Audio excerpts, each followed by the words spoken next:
First year Morning, Dr. resident. Lalit. Welcome. Good morning. Thank We'll you. start. Yes, sir. A 43-year-old male presented with complaint of right loin pain since 14 days and left-sided scrotal swelling since 10 days. Pain was gradual in onset, mild to moderate in intensity with occasional colic in between.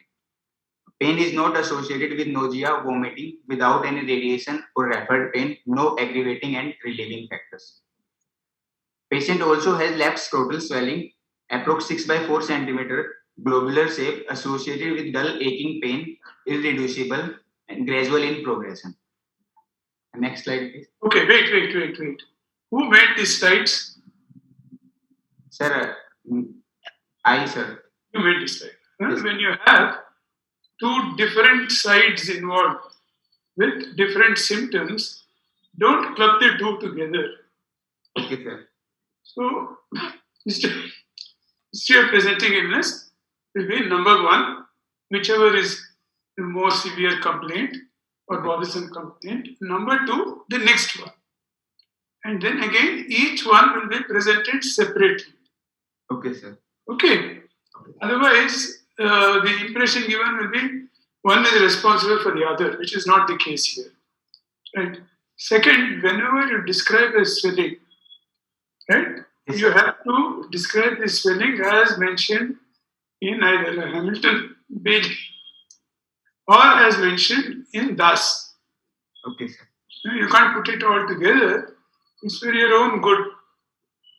And don't use abbreviations like A/W. Okay, sir. Right? Okay. Simple, few words, but clear. And Lalit, you cannot say that the 6 into 4 centimeter irreducible in the history. Okay, sir. That comes on examination. And you also have to begin for testicular swelling, the scrotal swelling, in a systematic way. What is the first test that Das tells you to do in a scrotal swelling? To call it a scrotal swelling. Sir, raise above the swelling if No. possible, sir. See, any swelling in that side can be inguinal, scrotal, or inguinoscrotal. Yes, sir.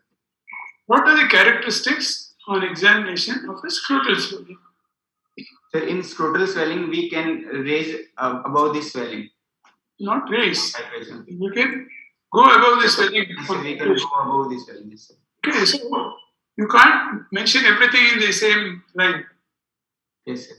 Okay, then irreducible comes later. Whatever scrotal swelling, globular in shade, gradual in progression, Yes, sir. associated with dull aching pain, and irreducible. Okay. Right? Yes. Okay. But how long is this scrotal swelling? Sir, from last 10 days. 10 days. Okay, Yes. then how can it be gradual in progression? It's an acute presentation, isn't it? Okay.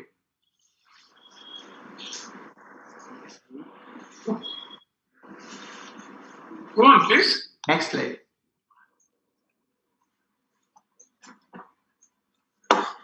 Next slide, please. There is a history of evening rise of temperature and history of loss of appetite and weight loss approx 5 to 7 kg in last 6 months, sir. No history of hematuria, no history of voiding and storage routes, no history of bowel symptoms, no history of prolonged cough, dyspnea, hemoptysis, and no history of diabetes mellitus and hypertension. Why did you ask for hematuria and luteus? Sir, patient was having scrotal swelling. So what? The bladder isn't in the scrotum. Why did you ask? Check the involvement of Sorry? scrotal swelling was there and to check the involvement of bladder, so to rule out bladder involvement. No. You have to be logical. Okay. Yes, sir. I agree that you have to ask for it. But why? What is the relevance of bladder symptoms to the scrotal swelling? And also the patient is having right loin pain, sir. So That's okay. Loin is loin. What does that have to do with scrotum? We'll talk about the bladder and LUTS. Don't go away somewhere. Which kind of patients who have scrotal swellings can also have bladder symptoms? Either that way, or what bladder symptoms can give rise to the scrotal swelling later. That is what etiology of bladder symptoms can give rise to scrotal swelling later. Sir, GUTB means tubercular epidiorchitis. It can be bladder tuberculosis. See, you have not mentioned what is in the bladder. It's throwing diagnosis at us. Yes. What are the symptoms? Storage symptoms can be there for blood. This is professorial international congress level discussion. That's not the way to put it. Any patient who has an infective condition of the bladder associated with voiding symptoms or bladder outlet obstruction is prone to developing epididymoarchitis, which presents as a scrotal swelling. Second, in the case of genitourinary tuberculosis, the bladder might show frequency, urgency, urge, incontinence, dysuria, and the scrotum might have a swelling. That's the way you have to put it in an exam. Okay. Okay, sir. Go on.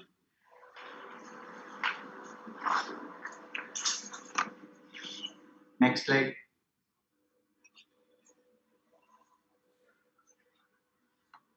So patient had a similar complaint of right loin pain with burning sensation of urine 3 years back, for which he took some Ayurvedic treatment.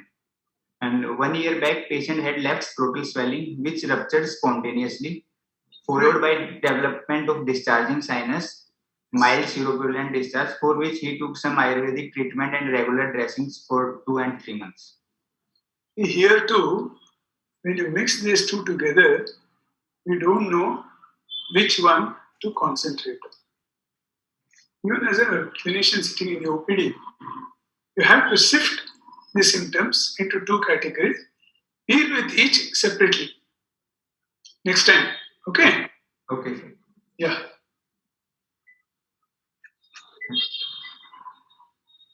So patient is non-smoker, non-alcoholic, no substance abuse. Don't use the term non-alcoholic. You can either use has no substance dependence, or you can say does not consume alcohol. Okay, sir. People can consume alcohol but yet be non-alcoholic, because alcoholic is a medical definition. Okay. Okay. Normal sleep and normal bladder bowel habits. Okay.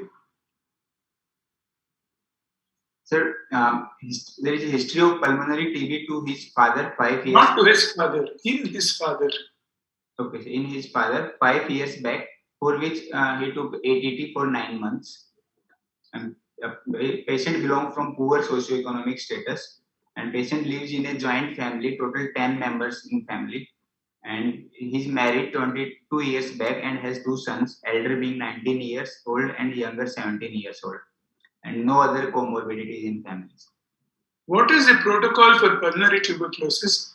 What is the anti-tubercular treatment protocol? Sir, HRZD for category 1 or 2, HRZD, sir.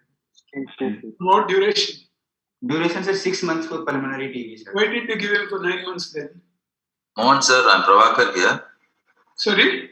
Sir, I'm Prabhakar. Yeah. Yes, Dr. Prabhakar. Welcome. Morning. Morning, sir. Morning. I'm connected from the first itself. I think he's presenting and somebody else is taking this case. Because Lalit, NU is discussing that. Okay.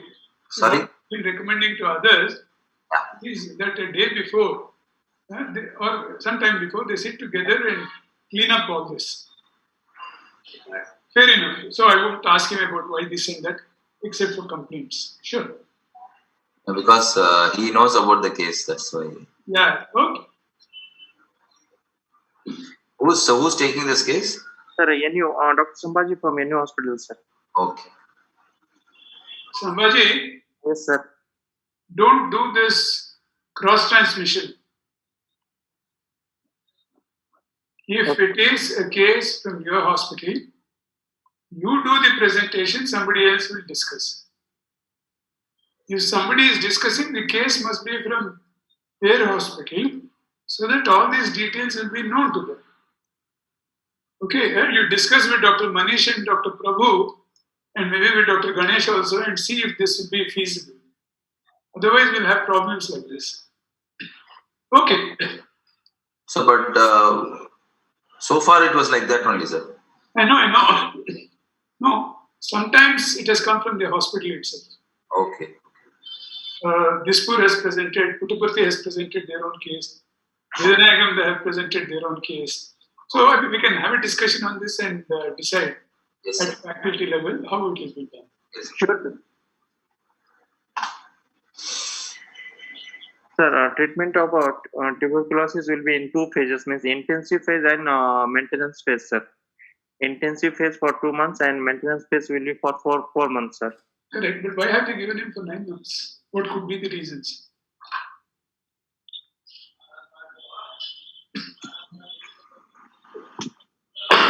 So read up protocols for pulmonary TB. Sir, it can be because of failure to achieve sputum negativity at the end of intensive phase. All of you read about the protocol for RNTCP protocol for pulmonary tuberculosis. Okay, sir. Okay. It will help you because in the exam, if you get a GUTB case, they're definitely going to ask you about pulmonary tuberculosis also. Okay, sir. And in India, definitely you will have one tuberculosis patient, GUTB, and one CA process. This is must. So both subjects you have to be very thorough. Okay, sir.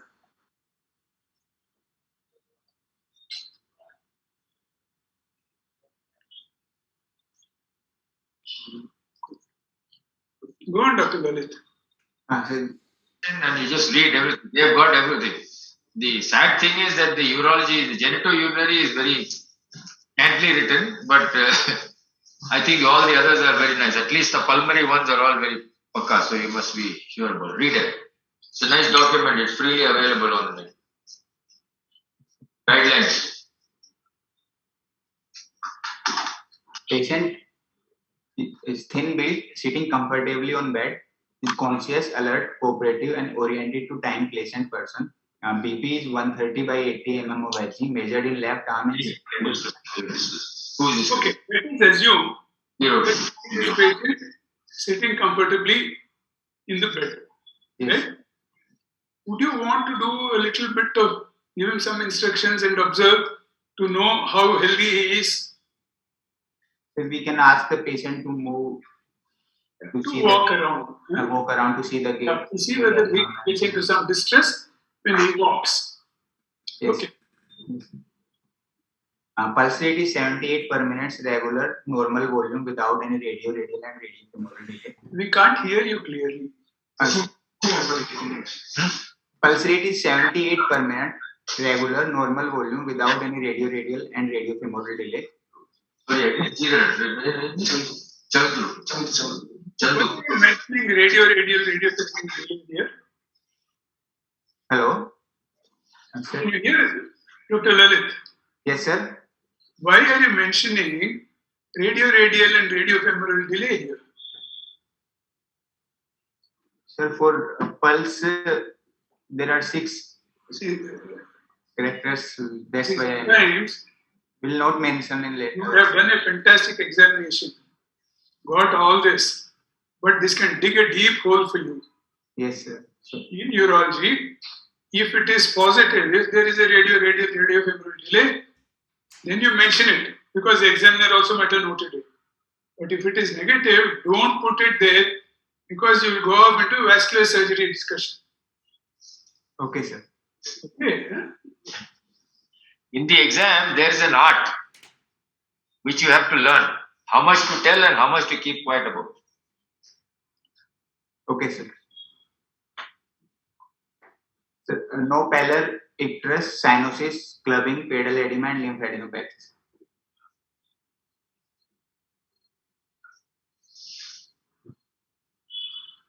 So in systemic examination per abdomen, yes sir. Sambhaji, I'm going to ask you this question. Yes, sir. With this history, what lymph nodes will you be examining particularly? It's easy to say no lymphadenopathy. Yes, sir. Left supraclavicular lymph nodes. Why left And- supraclavicular? He gives a history of treatment for them. And inguinal lymph nodes, sir. Huh? Inguinal lymph nodes. No. In tuberculosis, which are the commonest lymph nodes involved?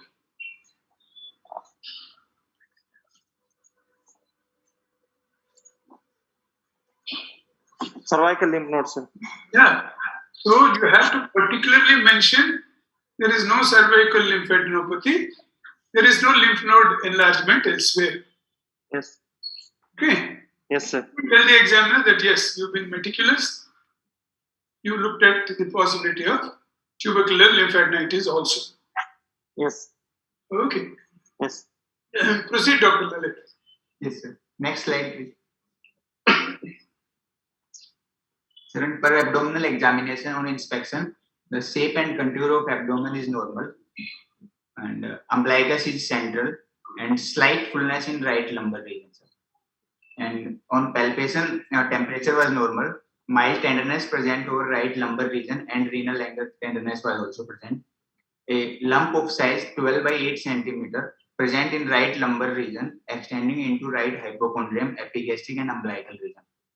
And medial, lateral, and lower margins are well defined, rounded, but the upper margin is not palpable. Smooth surface, sir, firm in consistency, non-mobile swelling, not moving with respiration, and non-ballotable. No other swellings palpable. What are the possibilities if it is a non-mobile swelling which doesn't move with respiration and is tender? It can be a non-renal origin also, sir, if it is not moving with respiration. Let us assume urology You- is renal origin. Because you have palpated a lump.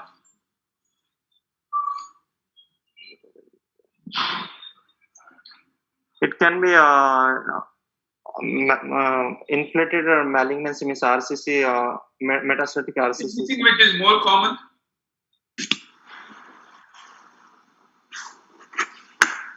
It can be periuretic PUG obstruction, sir. Sorry? PUG obstruction, sir. Why should it not move there? Any just change the like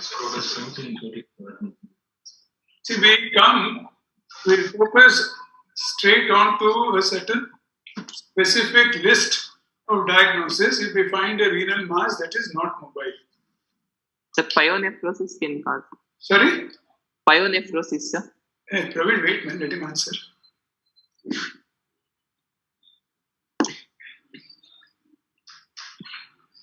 You know, in horse racing, they have something called a handicap, where horses which are supposed to be faster or taller or whatever, they are given a certain extra weight on their back. That is to make it a level playing field. All of them are the same. The similar things happen in athletics also in certain games. So we should give Praveen a handicap. 10 seconds delay before he can reply.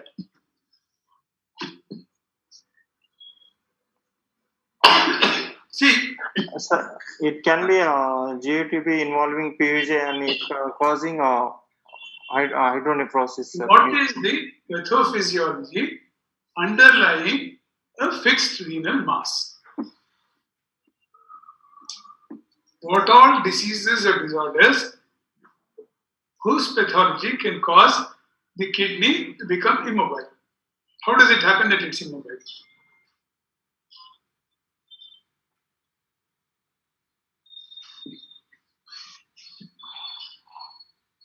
Sir, it can involve Gerotos fascia and Geratus fascia will move. What is it? You're still thinking malignancy. Think of other things. They are more common than malignancy.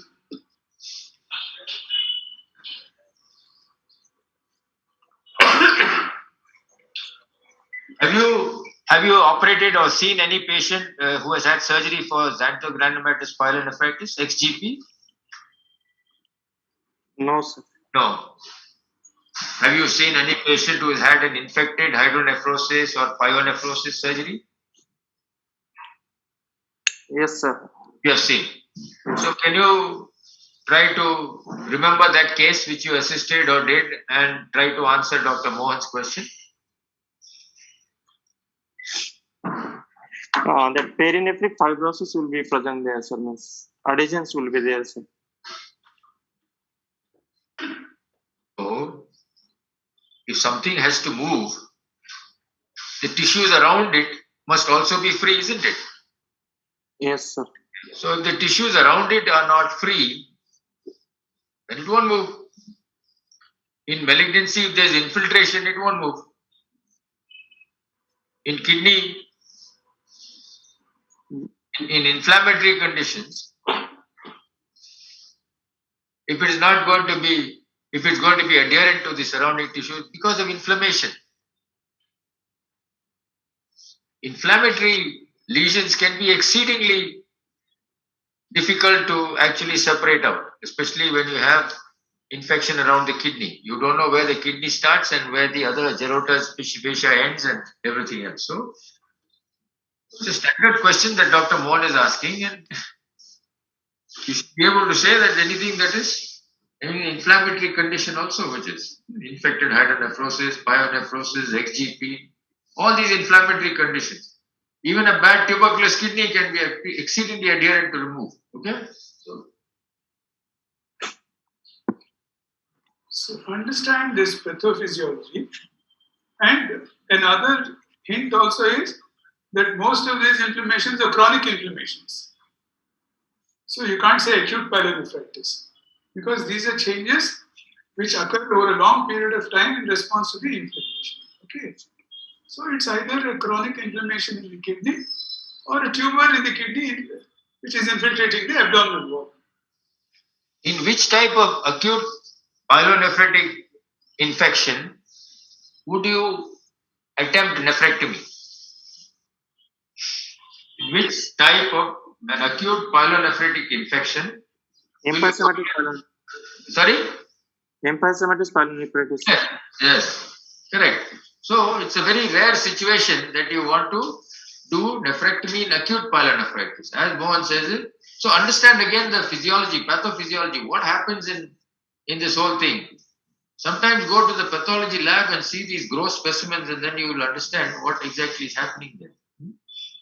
Try to correlate that with this.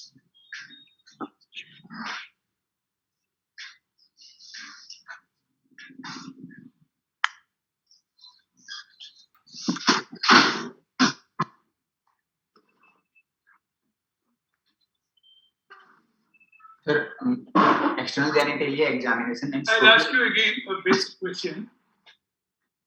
What are the requirements for doing a scrotal examination? What preparation must we have before undertaking a scrotal examination which will yield us good results? Sir, patient should be first in, we have to examine in standing and lying down position. On inspection, we have to see for any cup impulse is there. Skin, we have to examine any redness or is there any dilated vessels on the scrotum, and for cup impulse, we have to see, sir. Anything else? You are seeing this patient either in Hamirpur or Shimla. You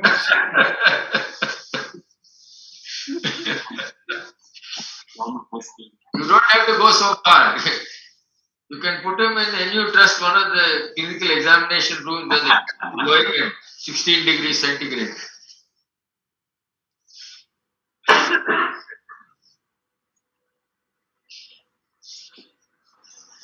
Room temperature, it should be. This is given in Kedas. That's why I say examination.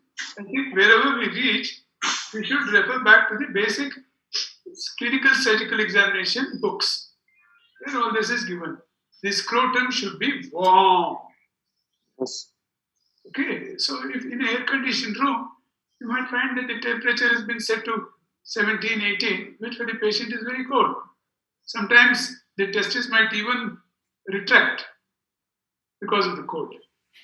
Therefore, we should have some way of warming, usually a warmed up pad or a room warmer or something, so that we can see the rugosity of the skin and the vessels. That's how we know that, yes, now the scrotum is warm enough for examination.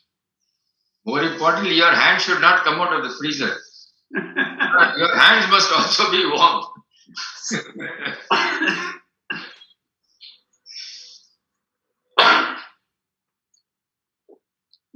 Let's move on, please.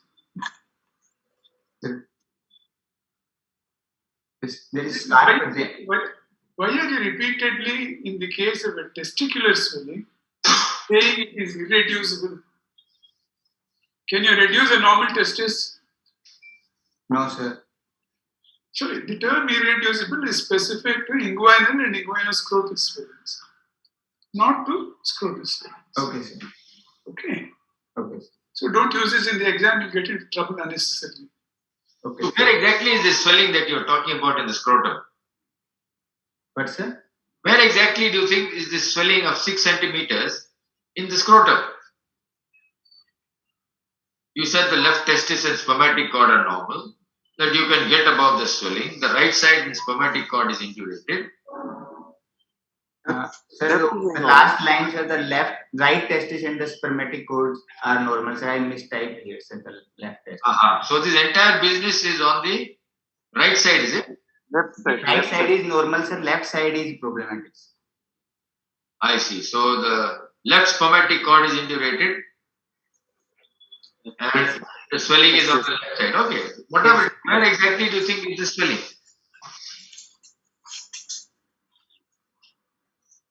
Are you able to figure out? Is it involving the entire testis or is it just? And the swelling is involving the entire testis and the cord also, sir. Sambhaji, you tell us. You have Yes. prepared the case, please tell us. It can be involvement of epidermis only, apart from. You have examined the patient. Yes, Tell sir. us what you found about the testicular swelling.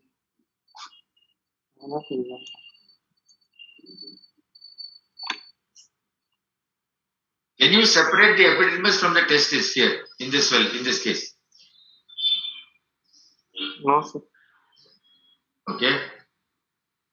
So that means it's a composite swelling, epidermis as well as testis, and it is tender, Yes, sir. and the cord is indurated. Yes, sir. So It can be infective origin, sir. no. What do you think is happening in this left side? It's a left-sided or right? Sorry, yeah, left-sided.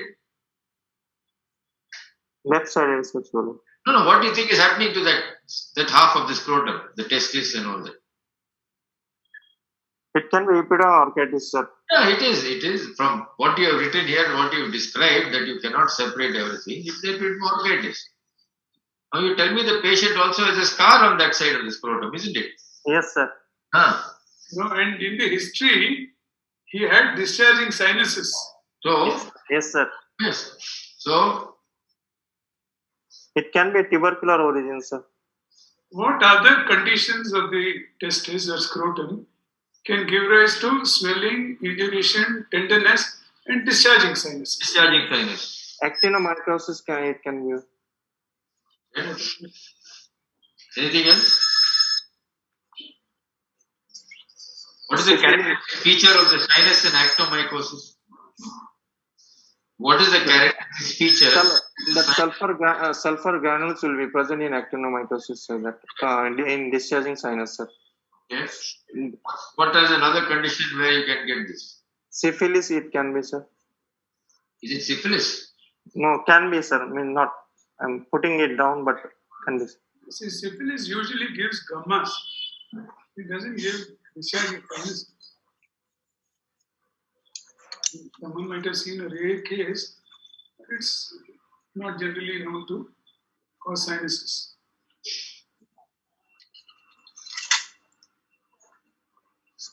But certainly, sexually transmitted disease do give rise to sinusitis, particular variety.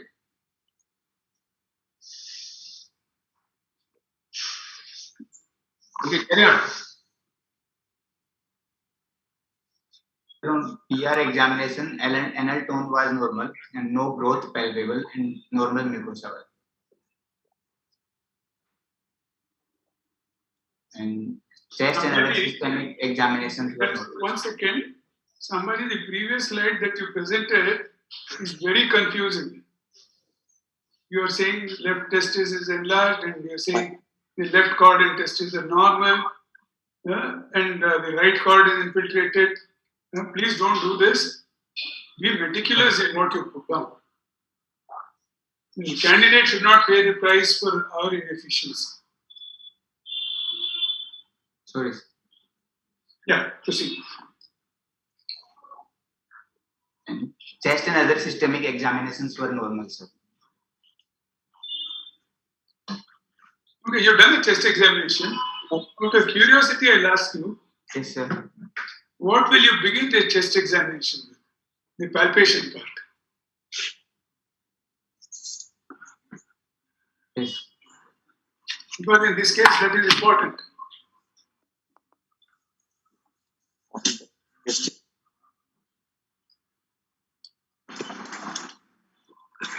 And sir, vocal fremitus we can hear on palpation, sir. Where will you begin? I said, first one or two steps, this comes in. Any tracheal deviation? Any tracheal deviation, sir? Sorry? Any tracheal deviation? So the first thing you'll see is whether there is a tracheal deviation. Right? Okay.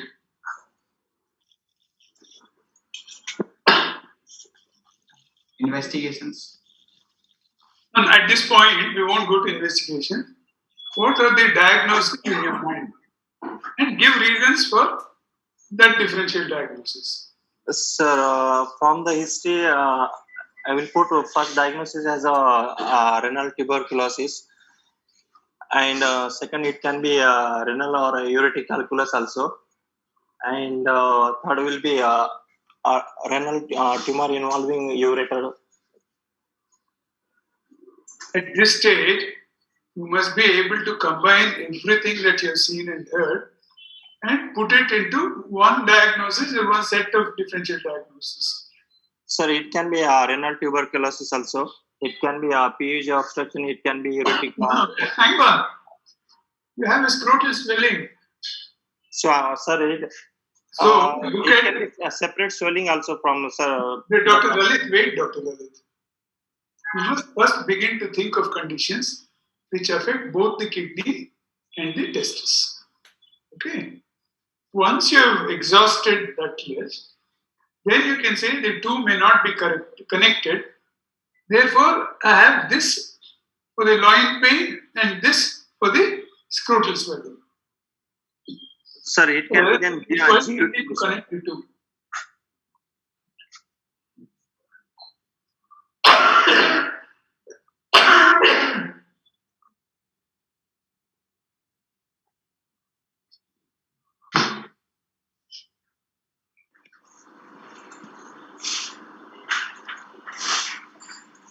Anybody to help him? Vedana, somebody? Everybody very silently. Shiv, Kamraj, any one of you?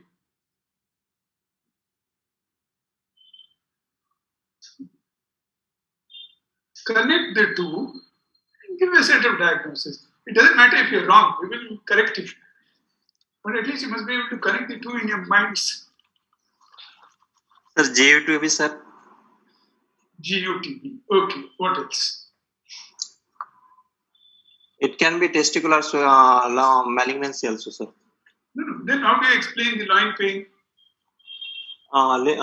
That para-aortic lymphadenopathy can be there. Right now we don't know anything about any lymphadenopathy. You said no lymphadenopathy. Here is a person who's got right loin pain, a palpable immobile kidney, and a left scrotal swelling which is tender, from which some sinuses have discharged and has been gradually increasing its size.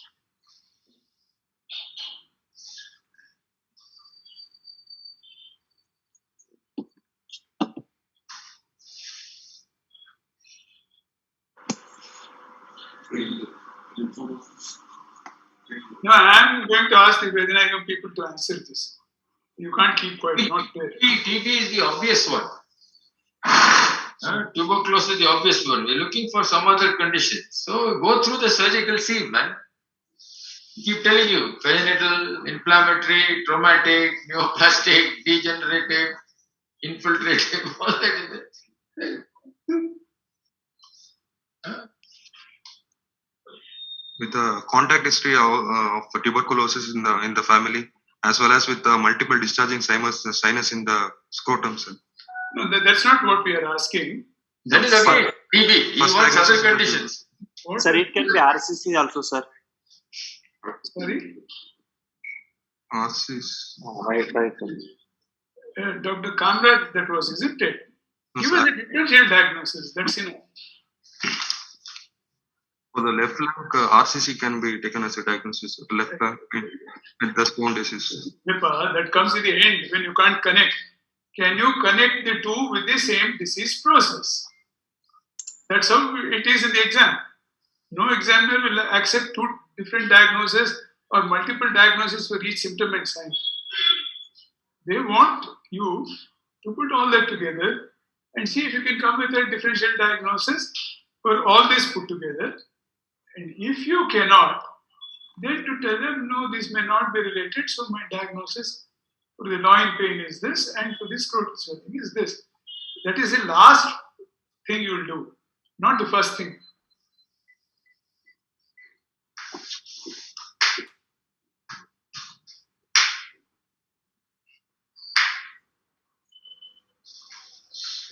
One of the things we discussed was a possible malignancy, infiltrating malignancy.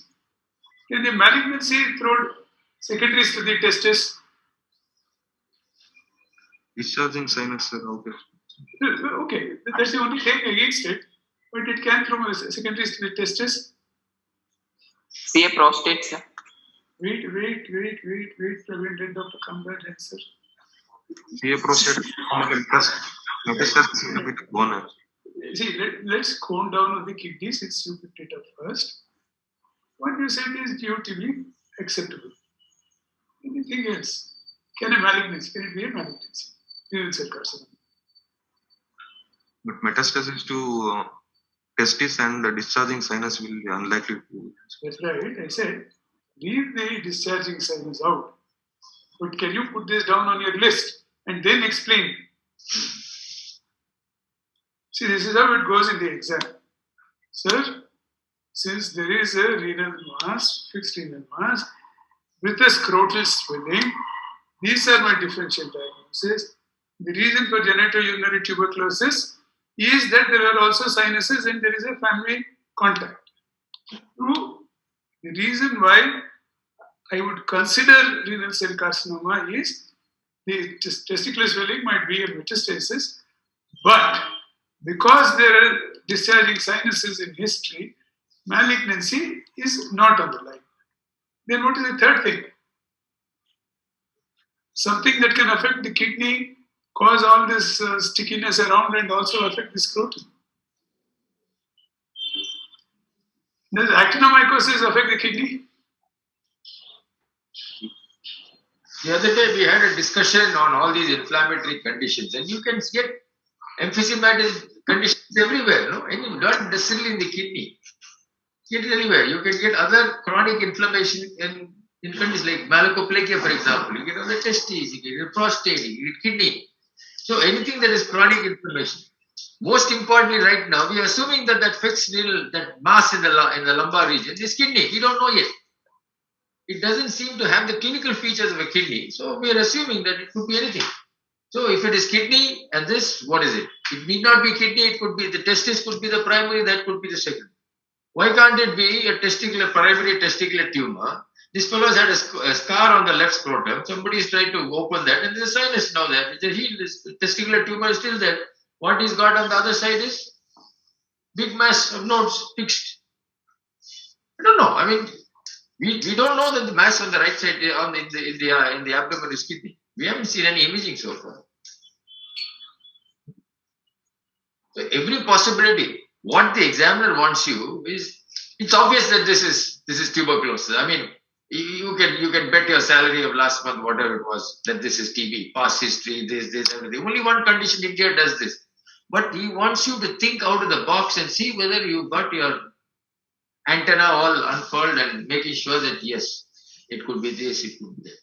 You said the malignant secondaries cannot occur in the testes. Of course, it can occur in the testes. But with the discharging sinus. He said, forget the discharging sinus. So you'll have to argue it out and say, if it has got this, it's got this. But therefore, on the basis, these are all the possibilities.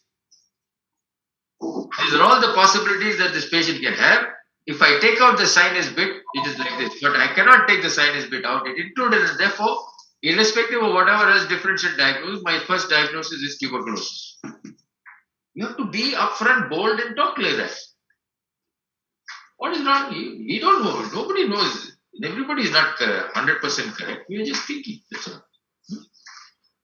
That's what this exercise is all about.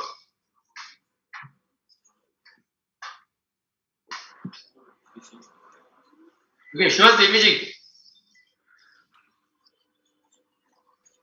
We have the basic tests. Ah, yes, basic test, right. Okay. Sir, CBC and RFT were within normal limits, sir. On urine routine, there were pus cells present, sir, 12 to 14 pus cells, and RBC 3 to 4, and bacteria present. In culture sensitivity, no growth after 72 hours of incubation. Yeah, you should have given more details because the inflammatory condition, the counts may be high, ESR may be high.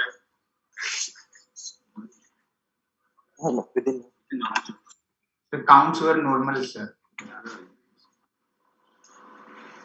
There again, if you have the numbers, you'll be able to notice slight differences like lymphocytosis and so on, or eosinophilia. So it's nice to have the whole thing. If it's normal, we'll assume it's normal. If there's something there, we'll see what that is due to.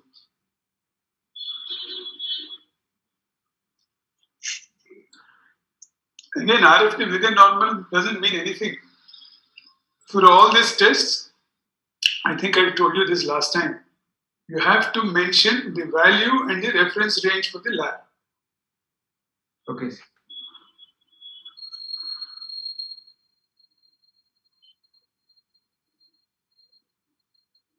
Next slide.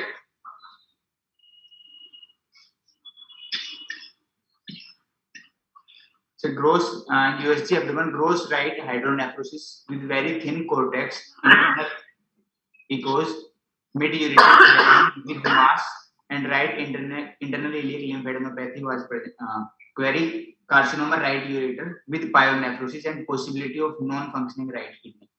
And bilateral renal calculi 9 mm in upper pole, and mild bladder wall thickening with bold trabeculations. In the ultrasound, even if that person writes thickened bladder wall, cystitis and all this, don't copy that in your record, right? So whatever he writes, you don't write. He cannot say it is possibly non-functioning. Function is not decided by ultrasound. So take whatever is relevant and leave out the rest of the things to himself. So most of the time you would see thickened bladder wall suggestive of cystitis. Will you copy that? He's got 50 ml of urine in the bladder. Okay. And bladder wall is thickened. That's what they'll report. Okay. Now coming back to this discussion, he's given a diagnosis of carcinoma right ureter. What is against it? Sir, there is a evening rise of temperature and there is Hey. no, sir. Dr. Dadet, Dr. Sambhaji, sir. again you are digressing. When this question is asked, you must look at features of the carcinoma of the ureter and the important features which are missing. Okay, we know that hematuria is the commonest because it's a urothelial malignancy. Yes. So in the absence of hematuria, or something that goes on for a few days, is this carcinoma at all, urothelial carcinoma of the ureter at all? Or is it some other type of carcinoma because it also has got a mass?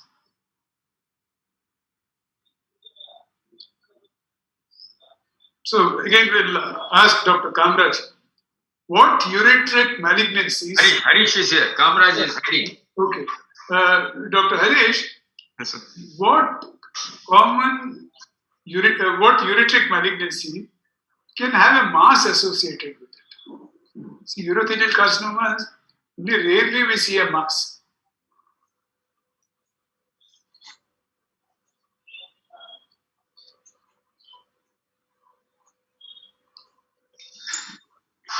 What is the thickness of the ureter? The normal? What is the diameter of the ureter? 8 mm. About 8 millimeters. Huh? Does it have a very thick wall? Thing. Very thin wall, isn't it? So what could there be a mass in connection with this ureter? Maybe leiomyoma or. Well, supposing it's arising from the wall of the ureter, that's one possibility. That's the mass. What is the other? Supposing it is a malignancy arising from the ureter, then what is that mass as a result of the malignancy in the ureter? Say urothelial malignancy. What is that mass? If at all it's obstructing, it may cause a hydronephrosis, sir. So that. No, that's not the question. The question is, What is that mass? can ureteric tumors also have a surrounding mass? Any ureteric tumor which can infiltrate the wall and spread into the periureteric tissues.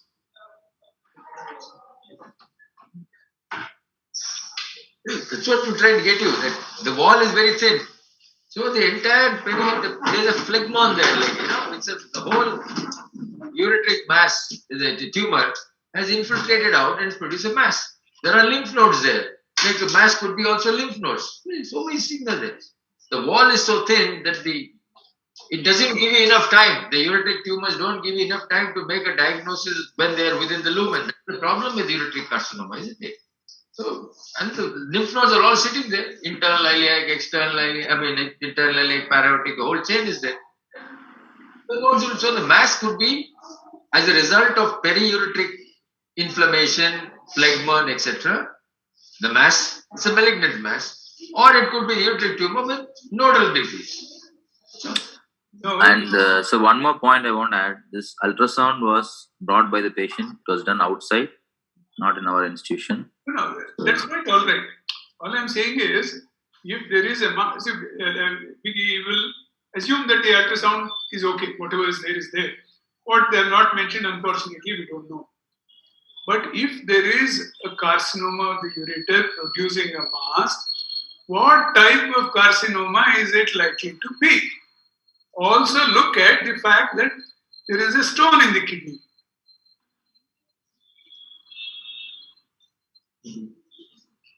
Any stone associated malignancies which are rapidly infiltrative and can produce a mass? Associated with chronic infection. Huh? Say, squamous, yeah, say loudly so that they can hear. These are all well-known conditions, just that they're rare, that's all.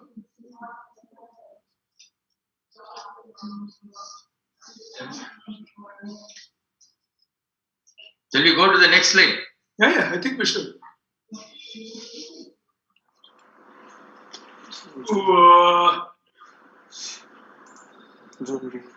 इसके करके उसको बड़ा करो, थोड़ा बड़ा करो. बहुत compress कर दिया. इसके पर we can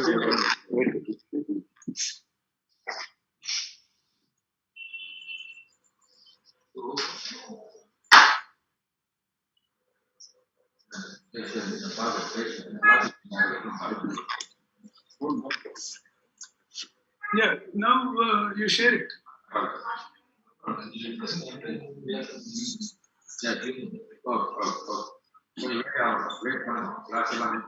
we do the study of the kidney KUB or whatever, if they have pointed out some abnormality in the ureter, then it's nice to get the axial cuts also of that area, not just these reconstructed images.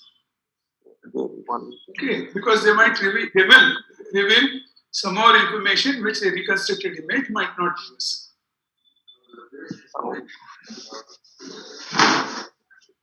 That is the first one only. This is first one.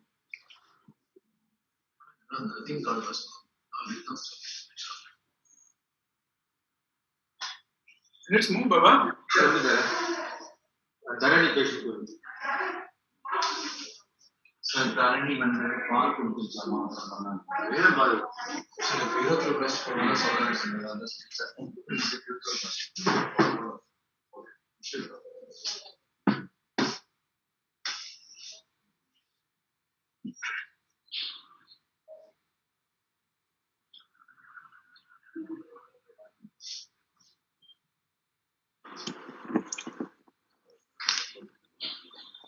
Let's see the right kidney, please. You see, in normal hydronephrosis, you would find that you can see the dilated calyces leading into the pelvis. What is it we see in the kidney here? The kidney man, right kidney, yeah. That row, fine. Yes, sir. So there is a gross hydronephrosis and less contrast uptake in right kidney, sir. Okay. And that hydronephrosis is not means that is segmental, like. Why segmental? That it's global. No, it is not uniform, sir. Basically. Sorry. It is not uniform in gross. What is not uniform? Hydronephrosis, sir. No, kidney is diluted.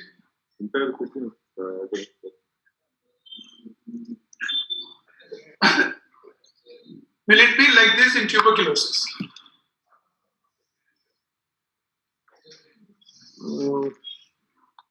No, sir. How will it be? So that calyceal irregularity will be there, means that blunting of calyces will be there. But the thing is, the renal contour will be altered, correct? Yes, sir. Be irregular. Yes, and sir. then we will see that the calyces also, some are dilated, some are not dilated, some Yes. don't fill with contrast at all. Right? Yes, sir. Yeah, okay.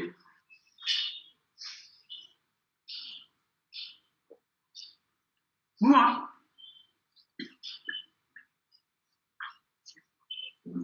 Next. Going back to the top, show us some more cuts. Next. No.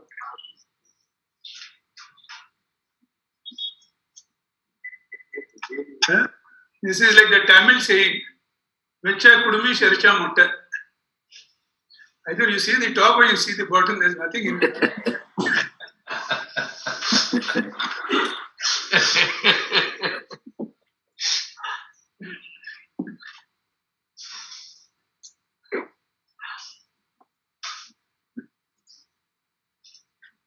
Lalit, when you are presenting, the slides should be very clear, and the point which is interested should be shown in single plate, not like this.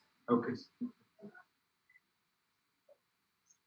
Start with the non-contrast and then go to the contrast in seriatim. Very.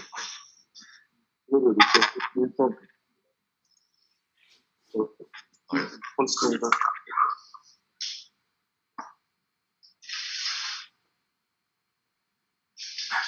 CT kilogram in CCT, severe right hydronephrosis, tapered narrowing at UJ, no excretion of contrast into pelvic calyceal system in 30 minutes delayed images.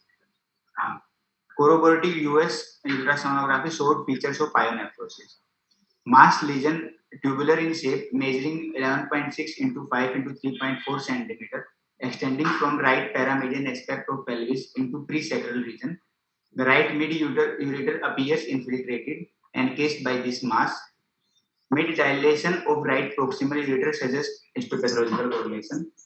And urinary bladder wall thickening with tiny intraluminal projections in the region of base. There is a mild perivesical fat standing in the region of base. And right renal calculi and left renal cortical cyst, Bosniak grading box. Yeah, while Dr. Lalit is thinking about the diagnosis and so on, I want to ask Dr. Sambaji this question. Yes, sir. After you find all this, will you go back to the patient for anything in history? Dr. Lalit can continue to think. We'll come back. It's very odd. With so much going on inside, Yeah. patient with a history of 10 days. Symptomatology. So bladder wall thickening. There is a PUJ narrowing and symptom. Okay, now is it because of ureteric pathology or something outside the ureter? Sorry, it is PUJ involvement. PUJ is part of the ureter.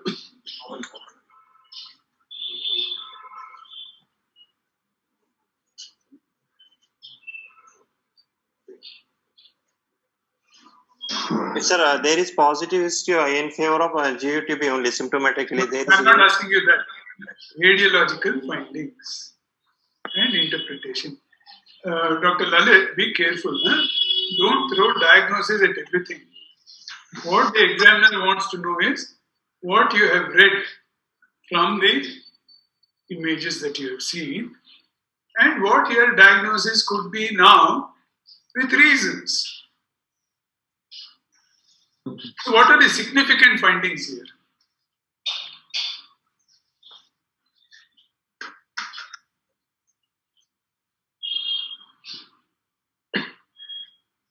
Look at the second paragraph.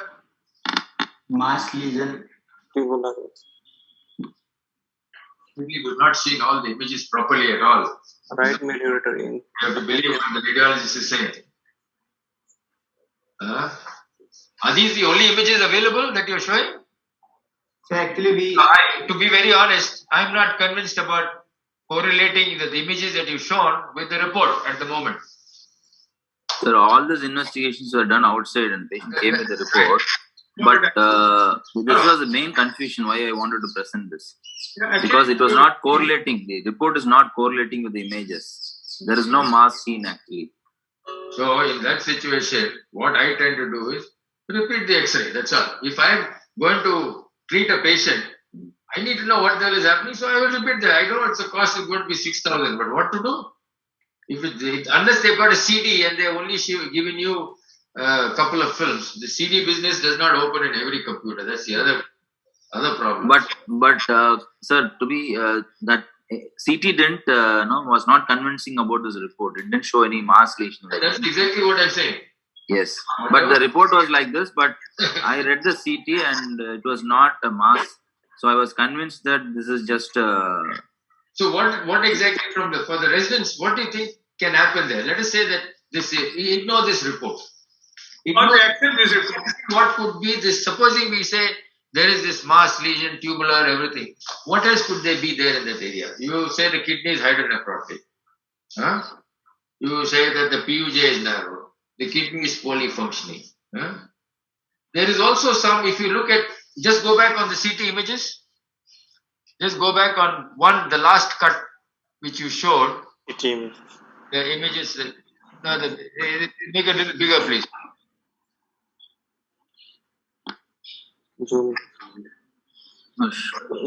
Show that reconstructed one. Yeah, not the regular axial one. I saw what appeared to be. I want to ask him what it is. No, go to the top. Go. Some more. Not these. Then show the other images. This is too low. We were looking at the kidney. Next cut. Little bit more. There was one more film. He's also skipped the axial cuts. Not given us everything. You see, I distinctly saw an image which suggested that there could be. That's why I said, are these all plane films? And there was one which said plane and contra. I said, there was one which looked like a plane. Can we go back to those reconstructed image? One of those. Yeah, in that only it is. Coronal reconstruction.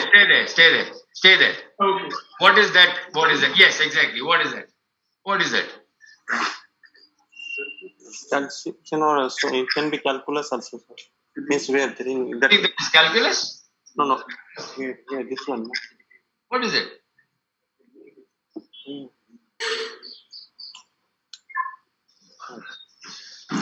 When we see white, we assume that it is calculus, contrast, or what else? Can be calcification also. Yeah. So these are the three things that come to mind. Right? See, What is that? it looks like calcification. It looks like calcification, and there is something that we need to be sure about. You can see hydronephrosis, you can see kidney, and everything else. They've all mixed it up. So why should a kidney, which is so poorly functioning, suddenly show some excretion in some other area where it's not showing in the kidney? So this is calcification. That's why I'm asking. You must have clean X-rays. Is there plain CTs, then contrast? They must go see it's in seriatim. You can't just do something and send it off. No? Obviously, this is just been done by some technician. Somebody's gone and done some X-ray and sent it off. My feeling is the machine is not the. It's some old machine. That's all. Oh. Because these cuts are. Calcification. It changes the whole situation. If there is calcification, what's the type of calcification? Where is it occurring? All those things that they know. I mean, we all had diagnosis of tuberculosis. We did miss urine AFBs and whatever gene expert related tests. And anyhow, in exam, it will be a clean, worked up case where you will not be debating about the image quality and all. Everything will be perfect. So it is always better to have a nicely worked up case, even if you present about 2 weeks later than this, fully worked up, and we have a logical conclusion rather than ending up like this. No, Prabhu, one of the reasons I think Dr. Prabhakar mentioned, they wanted some guidance after this discussion or during this discussion on what to do next. No, sir. Actually, in this case, we have done it, sir. I confirmed it with our radiologist. Showed this film, and there is no mass lesion, so it's just more in favor of GUTB. So we went in for a nephroureterectomy and left orchidectomy. Biopsy was sent. Was an FNAC done from the testis by any chance? No, sir. It was like an abscess only. There is no. Okay, no solid areas. No, it's completely pus formed and the left testis. And if you look at the urine examination also for AFB was negative. No, there's not much of microscopic hematuria. It's only if somebody had such a huge carcinoma in the ureter, I would expect at least blood in the urine, no? Correct. The patient would have had obvious hematuria or even microscopic hematuria. I can concede that sometimes he may not have hematuria, but microscopic hematuria is. So that is, he's got more of pus cells, 12 to 14 rather than any RPC. So I think there are points here which say that this is probably tuberculosis and nothing. I was very much convinced after discussing with our radiologist that this is only a GUTB, and went in for a right nephroureterectomy with left orchidectomy. The biopsy has come as GUTB. Biopsy is confirmed, yes. Yes. See, one good practice perhaps is to send urine for AFB and sensitivity. Considering that we are seeing so much of drug-resistant tuberculosis, yes. While we are doing all this, send the urine for AFB, gene expert and sensitivity. Then we just got a report of AFB, sir, that was negative. Gene expert I didn't do because the patient was not affordable. Okay. And I just went in because radiologically it was more in favor of GTB, so we went in for a. But patient had tuberculosis anti-TB treatment? Yes, sir, started, sir.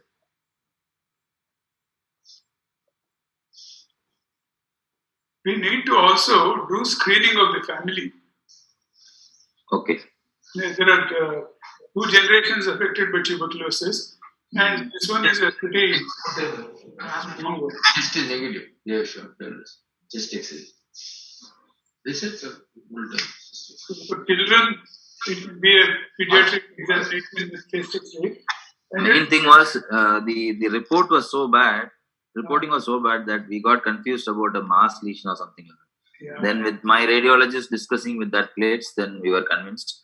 So we went in for this. But the surgery was literally very difficult, and it was all frozen, and after removal we just made a cut and saw that the pus was like coleslaw sauce, white, Yeah. creamy, caseating thing. a Like lot of it that's will be typical. taken. Okay, now to sum up this, a few points that we would like to make, and then Dr. Ganesh and Dr. Prabhakar and Dr. Prabhu will add to it. First thing is history. Even as we are taking history, we should learn to classify various symptoms and put them down in their dockets. If you put everything into one pigeonhole, it becomes a little difficult. Second lesson, if there is discharging sinus from the scrotum, then possibility of tuberculosis is high. Third, if ultrasound shows, they showed the mass lesion first, a mass lesion or something like this, get a good CT done.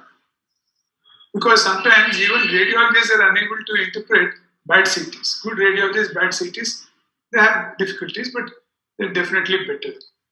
The fourth is, at every step, try and correlate the finding on radiology, the finding on clinical examination with the possible pathophysiology to explain what is happening. And last, but not the least, jot down all those points which ran counter to our thinking. Go back and see why we made wrong interpretations, why the outcome was different. That helps us in further cases and in our own clinical practice. We will get to know, okay, that case had this, so let me ask the history again. But 10 days history is incredible for someone with so much pathology inside. Dr. Ganesh, Dr. Prabhakar, and Dr. Prabhu. The reason why exactly I put this case is, this is how we come across in a private practice. This patient comes with all this type of reports which doesn't correlate anyway with the clinical findings or the history. So this is a big confusion which we have. Second thing, now everywhere this government scheme is killing us. And these patients are very poor, they can't do anything. They can't afford for anything. So we want to repeat the CT, it's difficult because they cannot afford. And GH, if you send the CT, is even more worse. So that is where you get stuck in your clinical diagnosis, particularly when there is a suspicion of a mass. So this, luckily, we got opinion from our radiologist with that film. If the film was so bad that even our radiologist cannot comment on that plates, then we are forced to go for one more CT or other imaging to be very sure that there is no malignancy, because the treatment options will be different. And that's exactly why I wanted to show this, because in clinical practice we come across these things, and now with Modi scheme everywhere you will be in trouble with poor patients coming to private hospitals.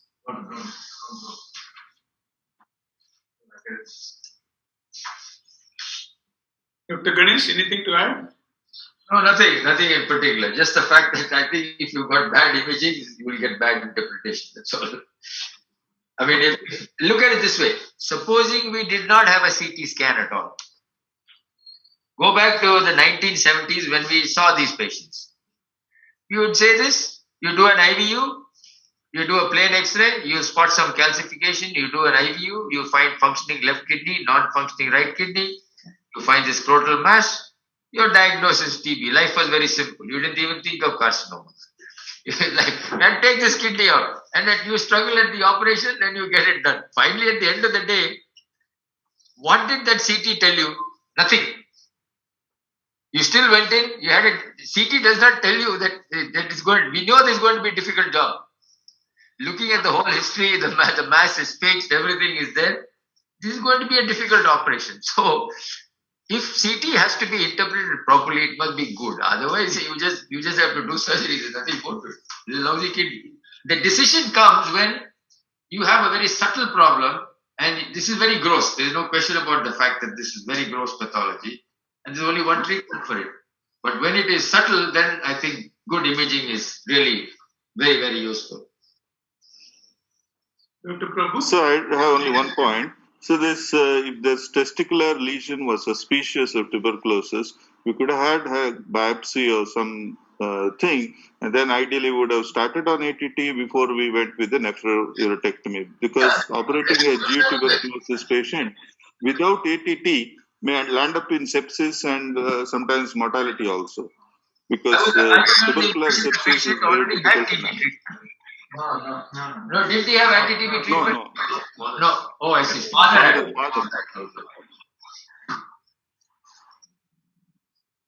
True. Which is where probably I might add my experience in PGI. In PGI, any palpable mass went first to FNEC. Get prothrombin in time, thromboplast in time, normal. FNAC, you send in the morning, by evening you have the report. No, sir, not before. Sorry? Dr. Prabhakar? ATT was not given.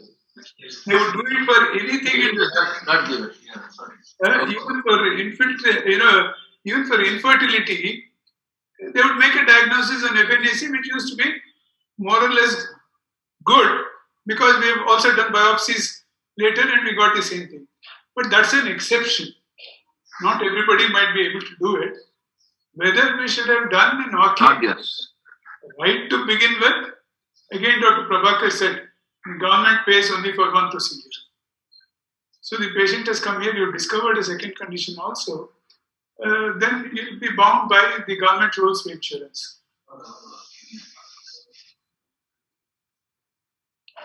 Okay then, thank you all. Nice case, but our sympathies are with Dr. Prabhakar, because with better imaging, he would have been very happy to show what he did. And Prabhakar said, next time, if you operated, if you can get a couple of intraoperative films, that will be Yeah. Okay, sir. Okay. Yeah, Sure, thanks sir. all. Thank you. We will meet next week.